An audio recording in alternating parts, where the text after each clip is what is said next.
ವೈಕುಂಠಪತಿ ತಾನು ವೈಕುಂಠವನೆ ಬಿಟ್ಟು ವೆಂಕಟಾದ್ರಿಗೆ ಹೋಗಿ ಶ್ರೀಕಾಂತ ನಿಂತ.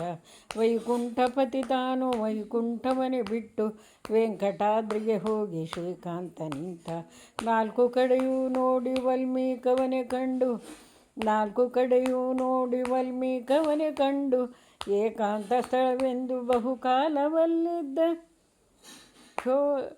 ಚೋಳವೃತ್ಯನು ಶಿರವನೊಡೆದ ಗಾಯವ ನೋಡಿ ತಾಳಲಾರದೆ ಸ್ವಾಮಿ ಗುರುಗಳನ್ನೇ ಕರೆಸಿ ಹೇಳಿ ಔಷಧ ಮಾಡಿ ಕ್ರೋಢರೂಪಿಯ ಕಂಡು.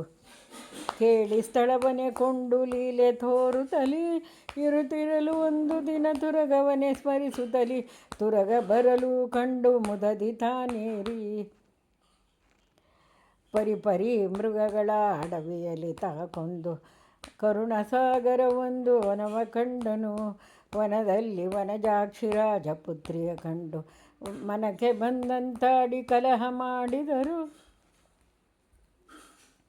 ಮನಸಿಜಾಪಿತ ತಾನು ಅಶ್ವವ ಕಳಕೊಂಡು ಘನವಾದ ಗಿರಿಯೇರಿ ಮಲಗಿದ ಹರಿಯು. ನಗಧರ ಮಲಗಲು ಬಕುಳಾವತಿಯುವಾಗ ಬಗೆ ಬಗೆ ಕೇಳಲು ಶೋಕದಿ ನುಡಿದ. ಗಗನರಾಜನ ಪುತ್ರಿ ಪದ್ಮಾವತಿಯ ಕಂಡು ಹಗಲು ಇರುಳು ಆಕೆಯ ಮುಖವ ಸ್ಮರಿಸುವೆನು. ಅವಳಿಗೂ ಸುಖವಾಗಿ ಇದ್ದಲ್ಲಿಗೆ ಹೋದೆ, ಅವಳಿಂದ ಎನ್ನಶ್ವ ಹತವಾಯಿತಮ್ಮ. ಅವಳ ಹೊರತು ಎನ್ನ ಪ್ರಾಣವೇ ನಿಲ್ಲದು, ಅವಳ ಘಟನೆಯ ನೀನು ಮಾಡಬೇಕಮ್ಮ. ಅಂದ ಮಾತನು ಕೇಳಿ ಬಕುಳಾವತಿಯು ಆಗ ಆನಂದದಿಂ ರಾಜಪುರಕ್ಕೆ ತೆರಳಿದಳು.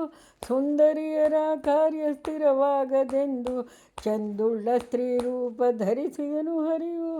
ಕೊರವಂಜಿ ತಾನಾಗಿ ನೃಪರಪುರಕ್ಕೆ ಹೋಗಿ ಧರಣಿ ದೇವಿಯ ಮುಂದೆ ಶಕುನ ಹೇಳಿದನು.